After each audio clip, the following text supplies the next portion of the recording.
वालेकुम नाज़रीन, एक दफ़ा का जिक्र है कि एक इंजीनियर जो होता है वो 10वीं मंजिल पर काम कर रहा होता है। तो उसको कोई चीज़ चाहिए होती है। जब वो अपने आस पास देखते हैं तो उसे कोई नज़र नहीं आता। तो फिर वो नीचे की तरफ देखता है तो नीचे एक मजदूर जो है वो काम कर रहा होता है। और वो इंजीनियर जो है वो मजदूर को काफ़ी आवाज़ें देता है, बट जो मजदूर है उसकी एक आवाज़ नहीं सुनता और इंजीनियर जो है वो थक जाता है। फिर वो ऐसा कहता है कि अपने पॉकेट में से $10 का एक नोट निकालता है, उसे इकट्ठा करता है और मजदूर की तरफ फेंकता है कि शायद ये जो मजदूर है ये नोट को देखकर शायद मेरी तरफ ऊपर देखे। बट वो जो नोट है जब मजदूर के सामने गिरता है तो मजदूर रुक जाता है और वो नोट उठाकर अपने पॉकेट में डाल लेता है और फिर वो काम में मगन हो जाता है। तो इंजीनियर ऊपर से खड़ा देख रहा होता है। इंजीनियर फिर क्या करता है कि फिर अपने पॉकेट से 50 वाला जो नोट होता है वो निकाल कर उसको इकट्ठा करता है और वो नीचे की तरफ फेंकता है और कहता है कि शायद अब की बार जो मजदूर है वो ऊपर देखेगा। वो नोट जो है जब मजदूर के सामने जाकर गिरता है तो मजदूर पहली बार की तरह वो नोट उठाकर अपने पॉकेट में डाल लेता है और फिर वो काम में शुरू हो जाता है और ऊपर नहीं देखता।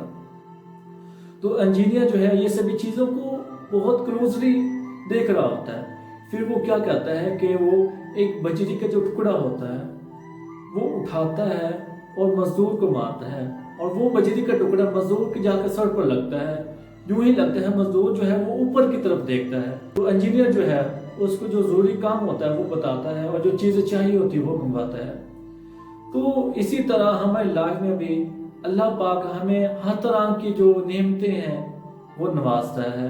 हमें अल्लाह पाक हर रोज़ कोई ना कोई ऐसी चीज़ अता करता है जो हमारी लाइफ में बहुत अहमियत की हामिल होती है। तो लेकिन हम क्या कहते हैं कि हम उस मजदूर की तरह अल्लाह पाक का शुक्र अदा नहीं करते और खामोश अपने काम में लगे रहते हैं। लेकिन एक दिन ऐसा लाजमी आ जाता है कि जब उस कंकरी की तरह, उस बजरी की तरह मुश्किलात और परेशानियां हमारी लाइफ में आ जाती हैं और फिर हम अल्लाह पाक की तरफ मुतवज्जह हो जाते हैं और अल्लाह पाक से दुआ करते हैं कि या अल्लाह पाक ये जो बीमारी, मसाइल, मुसीबतें हमारी लाइफ में आई हैं इनको दूर फरमा। बट हम क्या करते हैं कि जब तक हमें अल्लाह पाक खिला रहा होता है, अपनी नेमतें अता कर रहा होता है, हम अल्लाह पाक का शुक्र अदा नहीं करते, हम अल्लाह पाक को याद नहीं करते।